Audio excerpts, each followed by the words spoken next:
ओम नमो नारायण। देव प्रबोधिनी एकादशी, जो कि कार्तिक मास के शुक्ल पक्ष की एकादशी होती है, इसी दिन भगवान श्री हरि अपनी 4 महीने की योग निद्रा का त्याग कर सृष्टि का संचालन फिर से शुरू करते हैं। देव उठान एकादशी को हरि प्रबोधिनी और देव प्रबोधिनी एकादशी के नाम से भी जाना जाता है। प्रबोधिनी का महात्म्य पापों का नाश, पुण्यों की वृद्धि और उत्तम बुद्धि वाले मनुष्यों को मोक्ष प्रदान करने वाला होता है। एकादशी को एक ही उपवास कर लेने मात्र से मनुष्य 1000 अश्वमेघ यज्ञ तथा 100 राजसूय यज्ञों के बराबर फल प्राप्त कर लेता है, जो कि बहुत दुर्लभ है और जिसकी प्राप्ति भी असंभव है तथा जिसे त्रिलोकी में किसी ने भी नहीं देखा। ऐसी वस्तु के लिए भी याचना करने पर प्रबोधिनी एकादशी उसे सब कुछ दे देती है। आज के दिन भक्ति पूर्वक उपवास करने पर मनुष्यों को हरि प्रबोधिनी एकादशी ऐश्वर्य, संपत्ति, उच्च बुद्धि, राज्य और हर प्रकार के सुख प्रदान करती है। मेरु पर्वत के समान जो बड़े बड़े पाप हैं, उन सबको यह पाप नाशिनी प्रबोधिनी एकादशी एक ही उपवास में भस्म कर देती है। जो लोग प्रबोधिनी एकादशी का मन से ध्यान करते हैं और जो इस दिन व्रत का अनुष्ठान करते हैं, उनके पितर नरक के दुखों से मुक्ति पाकर भगवान विष्णु के परम धाम को चले जाते हैं। और ऐसे में जो भी मनुष्य प्रबोधिनी एकादशी के दिन भगवान श्री हरि की कथा सुनता है, उसे 7 द्वीपों से युक्त पृथ्वी दान करने जितना पुण्य प्राप्त होता है। देवउठान एकादशी की कथा के अनुसार प्राचीन काल में एक राजा के राज्य में एकादशी के दिन सभी लोगों को व्रत रखना होता था। किसी को उस दिन अन्न खाने की आज्ञा नहीं थी और न ही अन्न बेचने की आज्ञा थी। एक दिन दूसरे राज्य का एक व्यक्ति राजा के दरबार में नौकरी मांगने आया। राजा ने कहा, तुम्हें नौकरी तो मिल जाएगी, लेकिन एक शर्त है, एकादशी के दिन तुम्हें अन्न नहीं मिलेगा। नौकरी के लालच में उसने शर्त मान ली। एकादशी के दिन उसने भी फलाहार किया, लेकिन उसकी भूख नहीं मिटी। तब उसने हाथ जोड़कर राजा से कहा, उसे खाने के लिए अन्न दिया जाए। फल से उसकी भूख नहीं मिट पा रही और इस प्रकार वो भूख के मारे मर जाएगा। तब राजा ने शर्त की बात उसे याद दिलाई, फिर भी वो नहीं माना। तब राजा ने उसे अनाज दिया। अब वो रोज की तरह नदी में स्नान करने के बाद भोजन बनाने लगा।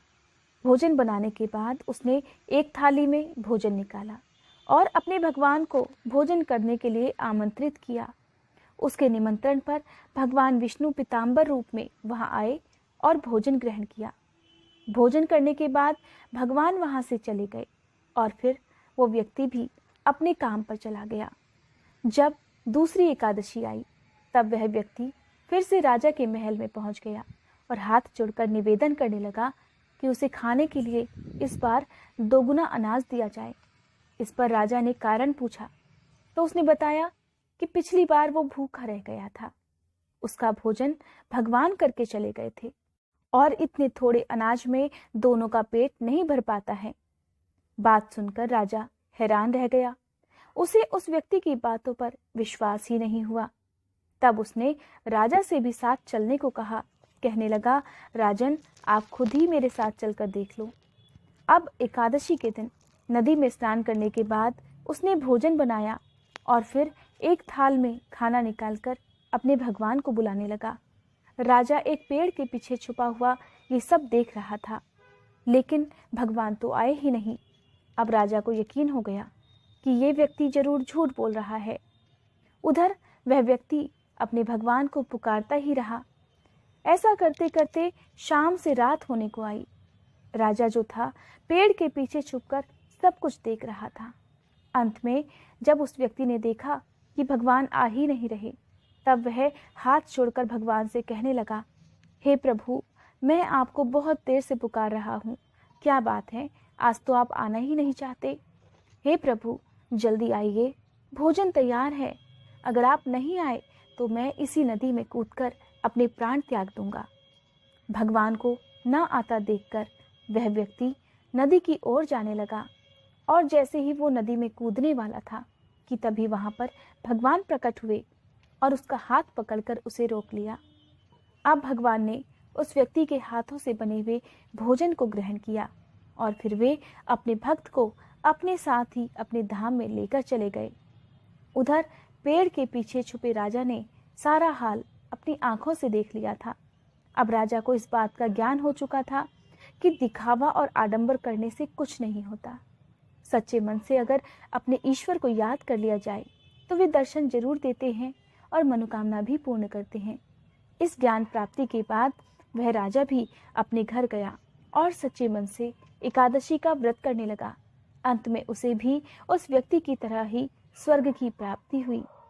देव उठान एकादशी की दूसरी कथा के अनुसार भगवान श्री कृष्ण की पत्नी सत्यभामा को अपने रूप पर बड़ा अभिमान था। वे सोचा करती कि वो सबसे ज्यादा सुंदर है और इसी कारण श्री कृष्ण उनसे अधिक स्नेह रखते हैं। एक दिन जब नारद जी वहां आए तब सत्यभामा उनसे कहने लगी, आप मुझे आशीर्वाद दीजिए कि अगले जन्म में भी भगवान कृष्ण ही मुझे पति रूप में प्राप्त हों। तब देवर्षि नारद कहने लगे, नियम यही है कि यदि कोई व्यक्ति अपनी प्रिय वस्तु इस जन्म में दान करे तो वह उसे अगले जन्म में प्राप्त होगी। अतः तुम भी श्री कृष्ण को दान रूप में मुझे दे दो तो वो तुम्हें अगले जन्म में जरूर मिलेंगे। सत्यभामा ने श्री कृष्ण को नारद जी को दान रूप में दे दिया। जब नारद जी उन्हें ले जाने लगे तब अन्य रानियों ने उन्हें रोक लिया। इस पर नारद जी कहने लगे, यदि श्री कृष्ण के बराबर सोना और रतन दे दो तो हम इन्हें छोड़ देंगे।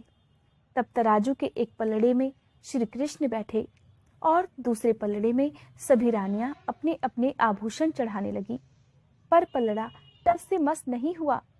ये सब देखकर सत्यभामा ने कहा, यदि मैंने इन्हें दान किया है तो मैं ही उबार लूंगी। ऐसा कहकर उन्होंने भी अपने सारे आभूषण चढ़ा दिए, पर पलड़ा हिला तक नहीं। ये देखकर सत्यभामा बड़ी लज्जित हुई। सारा समाचार जब रुक्मिणी जी ने सुना तो वे तुलसी पूजन करके उसकी पत्ती ले आईं। उस पत्ती को पलड़े पर रखते हुए ही तुला का वजन एक बराबर हो गया। पलड़ा उठ गया।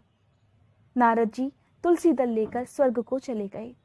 रुक्मिणी श्री कृष्ण की पटरानी थी और तुलसी जी के वरदान के कारण ही वे अपनी और अन्य रानियों के सौभाग्य की रक्षा कर पाईं।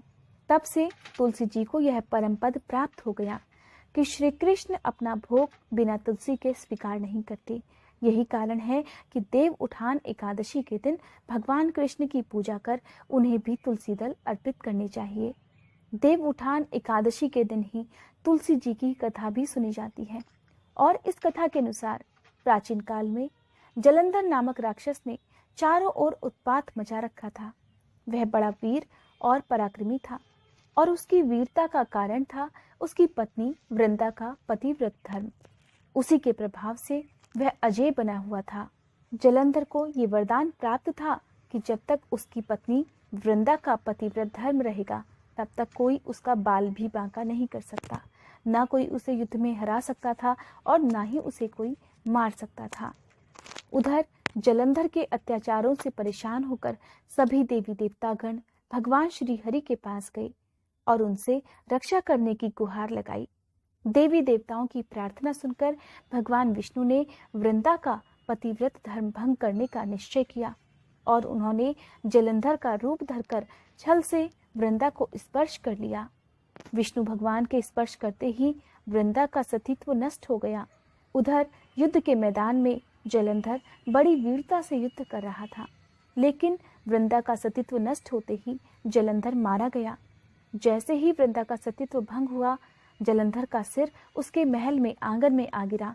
जब वृंदा ने अपने पति का सिर अपने आंगन में देखा तो क्रोधित होकर जानना चाहा कि जिसने उसे स्पर्श किया फिर वह कौन है।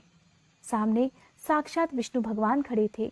तब उसने भगवान विष्णु को श्राप दे डाला, जिस प्रकार तुमने छल से मुझे पति वियोग दिया है उसी प्रकार तुम्हारी पत्नी का भी छल पूर्वक हरण होगा और स्त्री वियोग सहने के लिए तुम भी मृत्यु लोक में जन्म लोगे।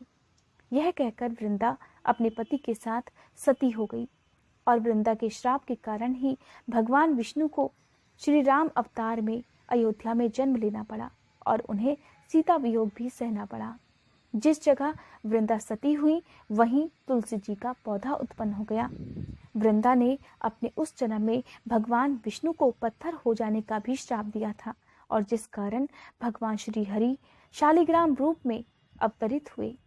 और तुलसी विवाह के दिन भगवान शालिग्राम का विवाह तुलसी जी के साथ कराया जाता है। ये थी देवउठान एकादशी की कथाएं। ओम नमो नारायण। देव प्रबोधिनी एकादशी, जो कि कार्तिक मास के शुक्ल पक्ष की एकादशी होती है, इसी दिन भगवान श्री हरि अपनी 4 महीने की योग निद्रा का त्याग कर सृष्टि का संचालन फिर से शुरू करते हैं। देवउठान एकादशी को हरि प्रबोधिनी और देव प्रबोधिनी एकादशी के नाम से भी जाना जाता है। प्रबोधिनी का महात्म्य पापों का नाश, पुण्यों की वृद्धि और उत्तम बुद्धि वाले मनुष्यों को मोक्ष प्रदान करने वाला होता है। एकादशी को एक ही उपवास कर लेने मात्र से मनुष्य 1000 अश्वमेघ यज्ञ तथा 100 राजसूय यज्ञों के बराबर फल प्राप्त कर लेता है, जो कि बहुत दुर्लभ है और जिसकी प्राप्ति भी असंभव है तथा जिसे त्रिलोकी में किसी ने भी नहीं देखा। ऐसी वस्तु के लिए भी याचना करने पर प्रबोधिनी एकादशी उसे सब कुछ दे देती है।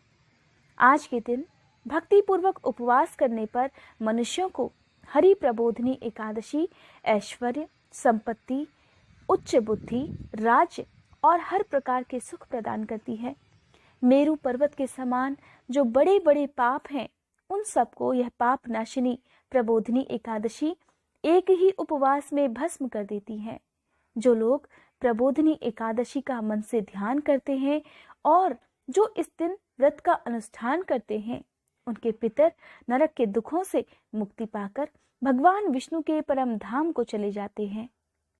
और ऐसे में जो भी मनुष्य प्रबोधिनी एकादशी के दिन भगवान श्री हरि की कथा सुनता है, उसे 7 द्वीपों से युक्त पृथ्वी दान करने जितना पुण्य प्राप्त होता है। देवउठान एकादशी की कथा के अनुसार प्राचीन काल में एक राजा के राज्य में एकादशी के दिन सभी लोगों को व्रत रखना होता था।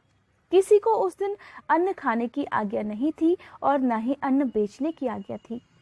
एक दिन दूसरे राज्य का एक व्यक्ति राजा के दरबार में नौकरी मांगने आया। राजा ने कहा, तुम्हें नौकरी तो मिल जाएगी, लेकिन एक शर्त है, एकादशी के दिन तुम्हें अन्न नहीं मिलेगा। नौकरी के लालच में उसने शर्त मान ली। एकादशी के दिन उसने भी फलाहार किया, लेकिन उसकी भूख नहीं मिटी। तब उसने हाथ जोड़कर राजा से कहा, उसे खाने के लिए अन्न दिया जाए। फल से उसकी भूख नहीं मिट पा रही और इस प्रकार वो भूख के